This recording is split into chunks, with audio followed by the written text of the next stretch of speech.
Okay,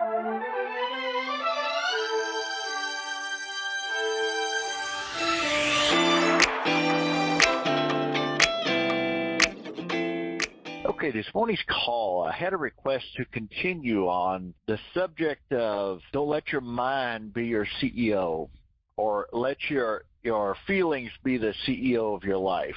And I know that there's a lot of directions we can go with that subject, but I do know it's a powerful concept, and for many of us, it would be easy to do that, to allow our feelings to become the CEO of our decision making, because when we don't feel like something, we tend to submit to how we feel versus what's really right for us. And as I begin in on that subject to continue, I'd love to use the illustration of in the flight school when I'm was taking my tests and learning how to fly a small plane. Something that they were very adamant about was that I didn't pay attention. I could use visual to watch the earth and to see how the plane was doing in terms of that. But up and down, I had to totally pay attention to the gauges and the things that were showing me what's going on inside the plane, all the different things that they've set up to tell us what the plane is doing. Also, for side to side. You see, if you move your head one way, so all the gauges would tell me what the plane is doing. And this is when there's times where they've tested to see how well I was able to detect what the plane is doing. Now, I find myself in a situation where I'm flying in a direction that it's hard to see the earth and the horizon, and I can easily be going up or down without knowing it, or I can be tilting sideways without knowing it. That can very easily happen. At the moment you tilt, you feel that you've tilted, but once you've been there for a little bit, you don't realize that you're there anymore. And the plane can continue moving in that direction without being aware of it and completely getting off track. You don't feel that anymore. You no longer feel the tilt. You felt the tilt when it happened, and you thought you might have corrected it, but were unaware that you hadn't, and the tilt continues, and you continue going the wrong direction. You see, if I only depend on my feelings, I'll crash rather quickly. The plane will crash somewhere. I'll end up either going up too fast and it'll stall out and fall. And unless you know how to bring it out of a fall, you're making contact with the earth rather quickly. Or you're just going a steady downhill, and it's picking up speed, and you don't really realize that you're doing that until all of a sudden you realize you're coming close to the earth and hey, it's time to do something. And sometimes it's too late. By the time your visual senses wake you up to the fact that, hey, we're not flying even as it seemed like. We're going down, or on a curve, turning, and then all of a sudden we're completely disoriented because we're no longer on track, no longer moving the direction we need to go. It's just because we've taken our eyes off the gauges, and we're depending on our feeling. Don't let your feeling be your CEO, because they just simply don't. They don't have a long-term vision. Your feelings do not have a long-term vision. They do not think about what's going to happen tomorrow. Your feelings are only concerned about what's happening today and right now, this moment. And if we respond to that, we often make choices that doesn't serve us because we're making choices for the moment and based on how we feel.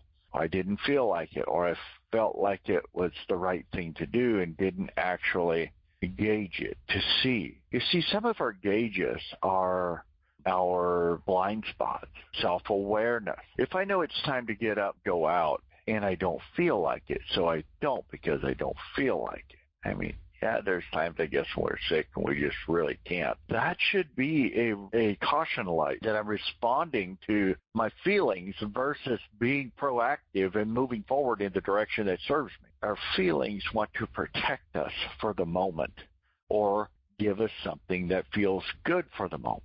So if we're not careful, we will get on a tilt and not know it, and we start getting off track by a long ways. Or we are moving downhill way too fast, and all of a sudden, before we realize it, we're almost to the bottom. And there might have been gauges there ready to support us, but we just didn't look at the gauges. We didn't really want to know what the gauges have to say. I've had literally quite a number of people, and I don't blame them. I know the experience. I know the feeling. Tell me they don't like this self-awareness thing because it makes them feel bad about who they are. You know, the self-awareness thing is not about making you feel bad about who you are or put a guilt train on you or go into blame, shame, and guilt. It's so not what that self-awareness is. Self-awareness is about recognizing the gauges in front of you, seeing what direction you're going. Maybe you're going up too fast, and all of a sudden you're going to stall out. And when you stall, you fall. And unless you're trained how to bring your business out of the fall, you'll crash.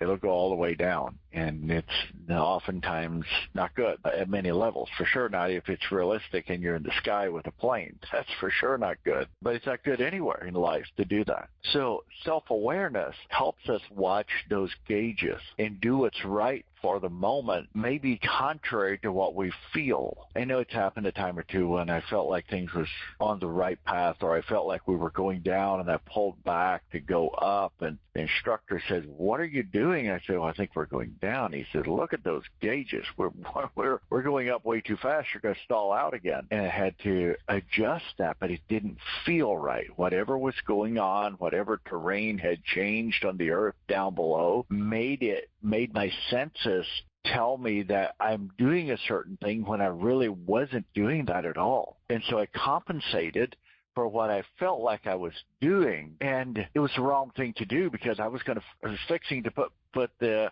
machinery in a state of not being able to control and go into a spiral and crash. So being aware that watching the gauges of our life, I think oftentimes one of the gauges that tells us a lot is, what attitude do we get up with in the morning? What attitude do we choose into? And another gauge is if you find yourself gossiping, that gauge there is headed straight toward the earth. It's gonna crash you there.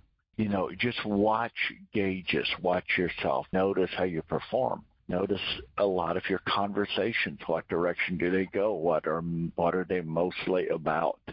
As you understand that, helps you understand what direction your train is going, your plane is going, your business is going, your life is going, whatever. Those things are all available. See, the gauges aren't hidden. They're all available. We can, if we watch them, we can see what we're doing. We can see where we're going. We can see what's happening.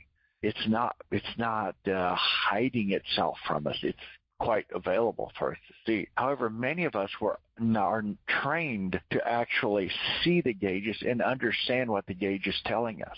In the planes, certain planes are different than others, of course, and they'll teach you how to look out for different things and what to notice on the gauges, and if a gauge quits working, to expect and how to compensate for it, especially if you fly into clouds and you have no sense of what's going on below you, whether you're going up or down, sideways, whatever it might be. In a cloud, your feelings totally go in like every direction, kind of like a firecracker. They explode in every direction because all of a sudden your feelings are trying to determine, okay, what am I doing? What am I doing? Am I going up? Am I going down? Am I going sideways? Am I speeding up? Am I slowing down too much? Am I going to end up falling? Your feelings are trying to determine all this so that they can have some sense of security. And at that point in time, you strictly have to depend upon gauges only and pay no attention to your feelings at that moment. You notice they're there. You notice they're grabbing for straws and trying to find something that they can tell you to do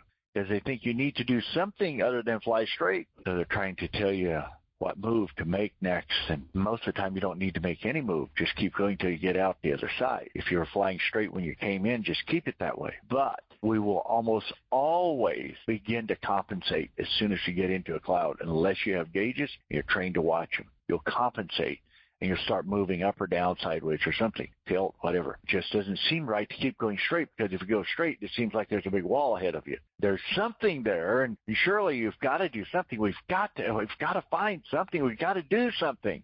And your feelings are grabbing for straws. Many of us are flying in clouds, in our life, and we're grabbing for straws where we just need to stay consistent and stay straight. Watch your gauges. Notice how you're performing. Notice how you get up in the morning. Notice how you go to bed at night.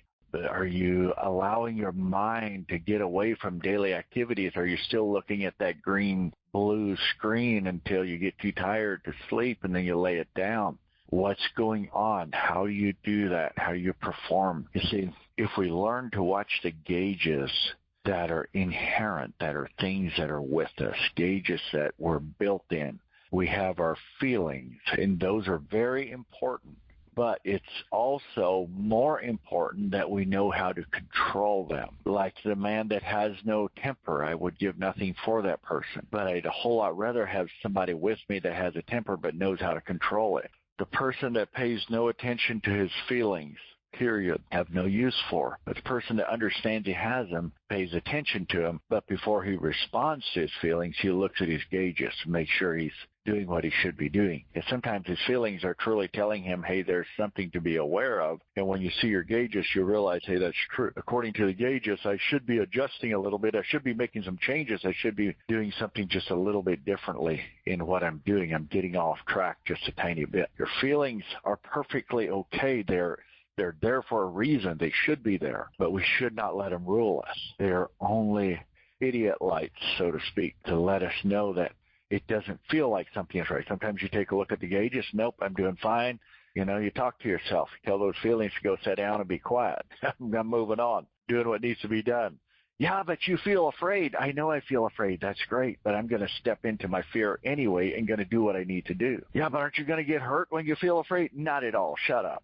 I'm behind on my bills. I'm going to make that next phone call. I'm going to do what I need to do. And you pay no attention to those feelings because those feelings oftentimes will spiral us the wrong direction. Guys, make it a great day. Do me a favor. As always, remember, don't settle for less than who you are. May God bless you.